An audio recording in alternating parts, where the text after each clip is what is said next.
स्वागत है आप सभी का आज के क्लास में। आज हम पढ़ाएंगे त्रिकोणमिति, है ना। त्रिकोणमिति का फर्स्ट पार्ट तो आप सभी को हमने पढ़ा दिया था। फर्स्ट पार्ट में क्या बताया था? फर्स्ट पार्ट में बताया था कर्ण क्या होता है, कर्ण का संकेत क्या है, लंब क्या होता है, लंब का संकेत क्या है, आधार क्या होता है, आधार का संकेत क्या है, बताए थे। उसके बाद और क्या बताए थे? साइन थीटा का फॉर्मूला, कॉस थीटा का फॉर्मूला, टेन थीटा का फॉर्मूला, कोसेक थीटा का, सेक थीटा का और कॉट थीटा का, इतना बता चुके थे। अच्छा, और उस दिन हमने क्या बताया था कि साइन का ठीक उल्टा कॉसेक, है ना। थोड़ा इसको रिवीजन कीजिए। साइन का ठीक उल्टा कॉसेक, कॉस का ठीक उल्टा सेक और कॉट टेन का ठीक उल्टा कॉट। ठीक, इतना समझ लिए थे। उसके बाद और क्या बताए थे हम? और बताए थे कि कर्ण का स्क्वायर बराबर लंब का स्क्वायर जोड़ आधार का स्क्वायर, इतना हो गया था। चलिए अब आगे पढ़ने के लिए, अगले चैप्टर के लिए आप सभी को पहले मान सारणी याद करना होगा। ठीक है, क्या याद करना होगा? मान सारणी। ठीक, तो मान सारणी यहाँ पर अभी हम लिखे हैं। ठीक, अब देखिए मान सारणी को याद करने का बहुत ही आसान तरीका है। ठीक है, इसमें एक ऐसे कम से कम एक और अधिकतम दो, ठीक, याद कीजिएगा। उसके बाद सारा अपने आप आपका बनते चला जाएगा। कैसे? सो देखिए, यहाँ हमको याद कर लेना है साइन 0 डिग्री बराबर 0, साइन 30 डिग्री बराबर 1/2, साइन 45 डिग्री 1/√2, साइन 60 बराबर √3/2 और साइन 90 बराबर 1/1। ठीक, यहाँ तक कोई दिक्कत? अब देखिए क्या है, इसका जो 0 डिग्री का वैल्यू होगा ना, सो कॉस का 90 डिग्री का होगा, मतलब कॉस से ज्यादा हो गया साइन, है ना। ठीक, इसको उलटते देखते चलिए। साइन में जो 0 में है तो इसके 90 में है, फिर साइन 30 है तो इसका 60 है, इधर की ओर जाएगा, है ना। ये अगर आगे, ये अगर पीछे की तरफ इधर बढ़ रहा है तो ये फिर इधर आगे की तरफ चलेगा, है ना। तो यहाँ इसी तरह से याद कीजिएगा तो नॉर्मल याद हो जाएगा। क्या है, यहाँ साइन मिला करके पहले समझ लीजिए, उसके बाद याद करना, है ना। साइन 0 डिग्री 0 तो यहाँ कॉस 90 का वैल्यू है 0। फिर देखिए साइन 30 में है 1/2 तो cos के 60 में 1/2। अब देखो दोनों यहाँ आके मिल गया, इसका भी वैल्यू 1/√2, इसका भी वैल्यू 1/√2।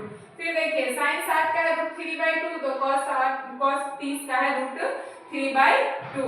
उसके बाद देखिए साइन 90 का है 1 तो cos 0 का है 1, है ना। तो अब देखिए ये क्या है, अब यहाँ पर पहले समझिए, ये साइन थीटा वाला जो है धीरे धीरे बढ़ते क्रम में है, जाकर के बढ़ के 1 हो गया, है ना। आई कॉस थीटा क्या है, ये घटते क्रम में है, 1 से हुआ, उसका उससे कम, उससे कम, उससे कम, उससे कम होते होते 0 आ गया, है ना। तो साइन का अगर हम यहाँ जैसे जैसे डिग्री का मान बढ़ेंगे वैसे वैसे इसकी संख्या का भी मान बढ़ता चला जाएगा। याद कीजिए, इसको समझिए। साइन में जैसे जैसे डिग्री का मान बढ़ेंगे वैसे वैसे उसके मान का भी मान क्या होता चला जाएगा, बढ़ता चला जाएगा। ठीक, कॉस में क्या है, जैसे जैसे हम डिग्री बढ़े वैसे वैसे इसका मान घटते चला गया। साइन है तो बढ़ते चला जाएगा, ठीक, और कॉस धीरे धीरे घटते चला रहा है। इतना तो समझ में है। अभी अगर ये रूट वाला का मान मान लिए थोड़ा देर के लिए हम नहीं भी निकाल पा रहे, लेकिन इतना तो समझ में आ रहा है कि इसका शुरू हुआ 0 से, अब पहुंच गया 1 पर, तो ये बढ़ के ही ना पहुंचा। ये क्या है, शुरू हुआ 1 से घटते घटते 0 हो गया। तो ये ऑटोमेटिक कॉस का जैसे जैसे हम थीटा का मान बढ़ेंगे, डिग्री थीटा का मान, वैसे वैसे इसका घटते चला जाएगा और साइन वाला बढ़ते चला जाएगा। इतना हो गया क्लियर। अब देखिए tan थीटा में क्या है, tan का फिर उसी तरह याद कर लेना है। tan में 0 डिग्री बराबर 0, tan 30 1/√3, है ना। tan 45 1, tan 60 √3 और tan 90 अपरिभाषित। tan 90 क्या हो गया, अपरिभाषित। ठीक, अब थोड़ा सा दिमाग लगाना है, इतना तक तो मेनली याद हो जाएगा। इसमें याद करने के लिए अगर आपको ज्यादा दिक्कतें हो रही है, नहीं समझ में आ रहा है, कुछ चीज रटना भी पड़ता है ना। तो अब देखिए, तो यहाँ पे क्या है, एक हम याद कर लेंगे साइन वाला तो ऑटोमेटिक कॉस निकलते चले जाएगा, ये वो हम याद कर लेंगे tan भी। ठीक, ज्यादा सुविधा होगा। अब थोड़ा सा समझिए, हम पिछले पार्ट में आप सभी को बताए थे कि साइन का ठीक उल्टा कॉसेक होता है। क्या बताए थे?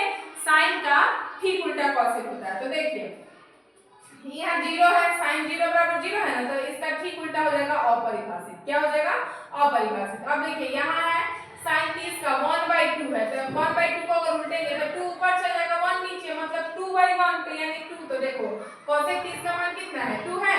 अब देखिए उसी तरह से साइन 45 1/√2 है, ठीक, जबकि यहाँ उसको पलटेंगे तो √2 ऊपर चलेगा 1 नीचे, तो यहाँ क्या आ गया, सीधे √2।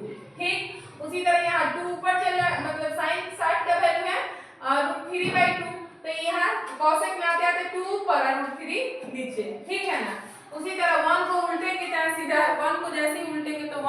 1 तो 1 ही आएगा, इसलिए इसको लिखने पर क्या आएगा 1।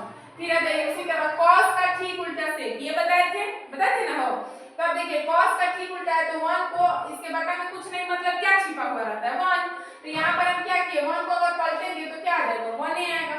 उसी तरह √3/2 है, इसको पलटेंगे तो क्या आएगा 2 बटा में √3, फिर √2 1/√2 को पलटेंगे तो √2, 1/2 को पलटेंगे तो 2 और 0 को तो अपरिभाषित, ये तो बताएंगे कि 0 अपरिभाषित। ठीक, उसके बाद आइए cot में, cot किसका उल्टा होता है tan वाले का उल्टा cot, यहाँ देखिए tan और cot है ना, इसका ठीक उल्टा होगा, तो यहाँ 0 है तो ये अपरिभाषित हो गया, यहाँ 1/√3 है तो इसका क्या हो जाएगा √3।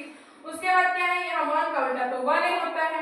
उसके बाद क्या है यहाँ √3 यानी इसके बदला में क्या छिप गया 1, तो अगर इसको उल्टेंगे तो 1 ऊपर चला जाएगा √3 नीचे, तो देखिए यहाँ 1/√3 है और फिर यहाँ अपरिभाषित तो इसको उल्टा यहाँ क्या देंगे 0। तो समझने के लिए बहुत सारे ट्रिक्स लगा करके इसको समझ सकते हैं, आसानी से इसको क्या कर सकते हैं याद कर सकते हैं। ठीक है, जब इतना हो जाएगा ना तो हमारा जो इसका दूसरा प्रश्नावली है वो भी बन जाएगा। ठीक है ना, दूसरा प्रश्नावली भी क्या बन जाएगा बन ही जाएगा। उसके बाद तीसरे प्रश्नावली में हमको चलना है, किसमें चलना है तीसरे प्रश्नावली में। तो तीसरे प्रश्नावली के लिए कुछ मेन फॉर्मूलाज हैं, ठीक है, वो अभी हम आपको बता देंगे अब कैसे, तो थोड़ा सा देखेंगे बगल में। ठीक,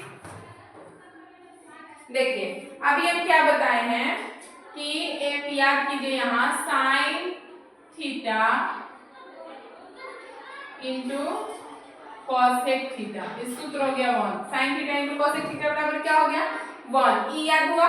अब यो याद कैसे होगा, तो आप सभी को पता है कि cosec थीटा क्या होगा तो sin का उल्टा है ना, तो sin का उल्टा तो cosec की जगह हम भरेंगे 1 बटा sin, तो sin से sin कट जाएगा तो क्या बच जाएगा 1 ही बच जाएगा ना।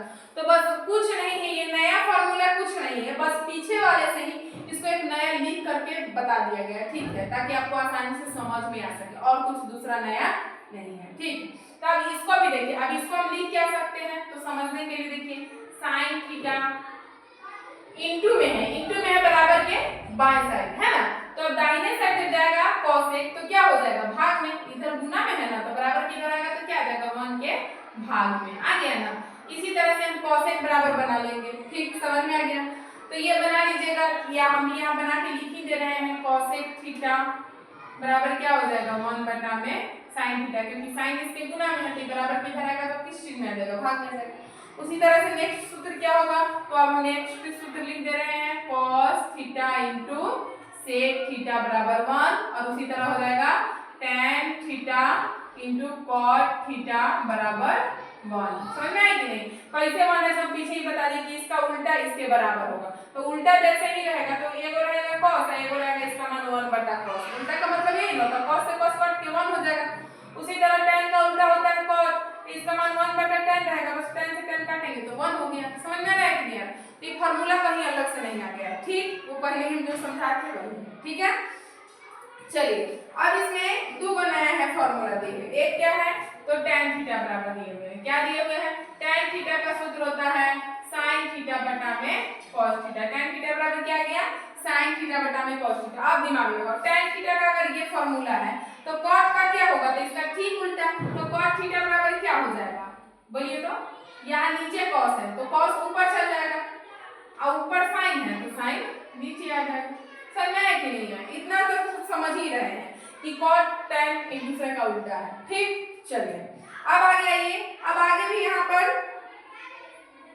3 फॉर्मूले बच गए। एक क्या है ध्यान दीजिए, sin square theta plus cos square theta बराबर 1, इसको याद कीजिए sin square theta plus cos square theta बराबर 1। ये कैसे होता है तो अभी मान सारणी से समझिए। थीटा, थीटा का मान क्या है, दोनों जगह थीटा है मतलब दोनों जगह मान बराबर भरना हो।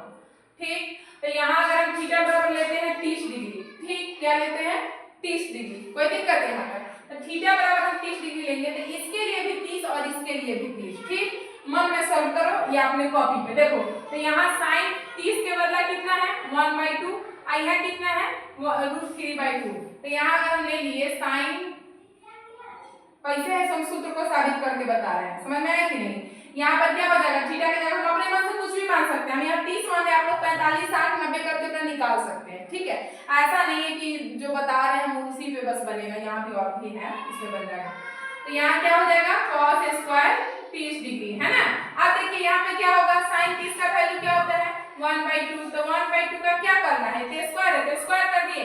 इसका वैल्यू होता है सॉरी प्लस है √3/2, तो इसका स्क्वायर बराबर 1। अब यहाँ पे क्या आया 1 का स्क्वायर 1 और 2 का स्क्वायर 4, √3 का स्क्वायर 3, 2 का स्क्वायर 4, देखना है बराबर 1 आता है कि नहीं, 4 4 लघुत्तम 4, यहाँ जाएगा 1 + 3, है ना। यहाँ पे क्या हो जाएगा 4/4 बराबर 1, काटेंगे तो ये भी 1, यानी 1 बराबर 1। यानी इस सूत्र को अगर हम निकालते हैं कि अगर थीटा का मान दोनों का बराबर रहे, थीटा का मान क्या रहे बराबर, तो ये दोनों के वर्गों का योग 1 होगा, याद रखिए।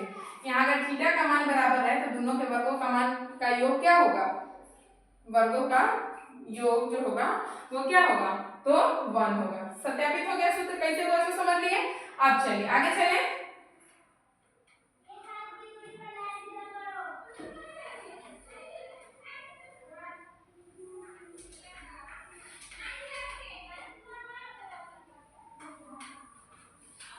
अब देखिए, अब नेक्स्ट इसका फॉर्मूला है, यहाँ पे दे रहा है sec square theta minus tan square theta बराबर 1।